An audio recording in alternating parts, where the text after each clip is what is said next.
Hello मेरे प्यारे भाई बहनों, मैं इंदिरा रावत राजस्थान अजमेर से। प्यारे भाइयों और बहनों, आज तो उज्जैन वाले परम संत बाबा उमाकांत जी महाराज जी की सत्संग और नामदान ब्यावर में होने वाले हैं। तो हम सभी सत्संगी भाई बहन गाड़ी में बैठकर हम सत्संग का वो लुत्फ उठाने के लिए हम जा रहे हैं। और हमें सारी सत्संगी बहनें और भाई हमारे साथ में हैं और गुरु महाराज जी के भजनों का आनंद ले रहे हैं। और गुरु महाराज जी के भजनों का आनंद लेते हुए हम आगे बढ़ते जा रहे हैं। बहुत ही शानदार माहौल, भक्तिमय माहौल हो चुका है और सभी ईश्वर की भक्ति में लीन हुए हैं और सत्संग में जाने का बहुत ही इंटरेस्ट देकर मनोरंजन करने के लिए बैठे हुए हैं और हम आगे चलते जा रहे हैं। थोड़ी ही देर में हम सत्संग में पहुंचने वाले हैं और महाराज जी का सत्संग शुरू होने वाला है। तो हम सभी सत्संग में जाने के लिए बहुत ही ज़्यादा खुश नज़र आ रहे हैं। सभी के मुख पर प्रशंसा नज़र आ रही है। मेरे प्यारे भाइयों और बहनों, सत्संग में जाने का आनंद ही कुछ और होता है। जिनको सत्संग का रस बढ़ जाता है उनको कोई भी चीज़ अच्छी नहीं लगती है। उनको हर घड़ी बस मालिक मालिक और मालिक की याद में ही मस्त रहते हैं। इन सत्संगी सभी भाई बहनों को ये मालूम चल गया है कि इस दुनिया में ईश्वर भक्ति से बढ़ के कुछ भी नहीं है। ये दुनिया के अंदर जो भी चीज़ें हैं सब यहीं रह जाएगी और जो मालिक भगवान गुरु का जो नाम लेंगे वो ही हमारे आड़े आएगा और हमारे साथ चलेगा। इसीलिए ये सारे घर गृहस्थी के सभी कामों को छोड़कर ईश्वर की भक्ति में निकल पड़े हैं। बहुत ही आनंद और मज़े लेते हुए बहुत ही ज़्यादा खुश नज़र आ रहे हैं। बहुत ही ज़्यादा देखो तो सही कितना मज़ा आ रहा है इन लोगों को। जिंदगी का असली आनंद, जिंदगी का असली आनंद हरि भजन जिंदगी का असली आनंद वही समझ सकते हैं जो सत्संग में जाते हैं और जो सत्संग में हमेशा आते जाते रहते हैं।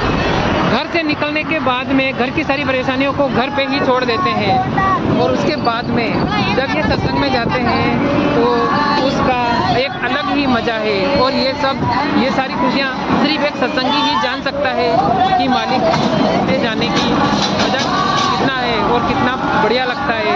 तो इस प्रकार हम सभी सत्संगी भाई बहन सत्संग में जाने के लिए बहुत ही ज़्यादा उत्साहित हैं और गुरु वचनों को सुनकर अपने आप को धन्य महसूस करेंगे। गुरु महाराज जी कहते हैं कि जो खुशनसीब होता है और जिसके अच्छे कर्म होते हैं वो ही सत्संग में जा पाता है। बहुत सारे पुण्य कर्म इकट्ठे होते हैं तब तो मनुष्य जन्म मिलता है और उस मनुष्य जन्म मिलने के बाद में भी उससे भी ज़्यादा पुण्य कर्म जब इकट्ठे होते हैं तो हमें एक गुरु की शरण प्राप्त होती है और गुरु की सत्संग प्राप्त होती है। एक सत्संग सुनने से ही इंसान के कितने ही कर्म कट जाते हैं। तो मेरे प्यारे भाइयों, हम बहुत सौभाग्यशाली हैं जो हमें सत्संग सुनने का मौका मिल रहा है और सभी सत्संगी भाई बहनों के साथ में हमें जाने का ये सौभाग्य प्राप्त हुआ है। और सभी के मुख पर अत्यंत खुशी की लहर नज़र आ रही है।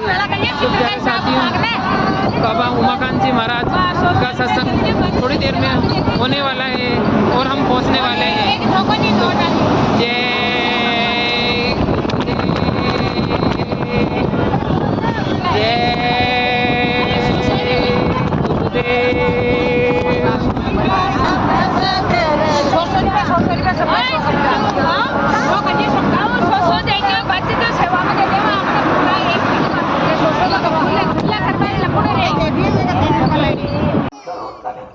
और यह भी बताने जैसे जैसे बदलाव होता है वैसे वैसे ये उम्र आपकी कटती जाती है, खत्म होती जाती है, कम होती जाती है। जीने का जो समय मिला है वो कम होता जाता है। तो त्रेता में हाथी, त्रेता में जो है घोड़े के समान था। द्वापर आया तो द्वापर में बकरी के समान हो गया कमजोर और कलयुग में चींटी के समान हो गया। लेकिन चींटी में ऐसे गुण है क्या कि बालू में आप चीनी मिला दो तो हाथी नहीं निकाल पाया तो चीनी निकाल देगा। ऐसे ही यह मन कमजोर तो हो गया, महीन हो गया। महीन किसको कहते हैं? पतले को तो महीन हो गया।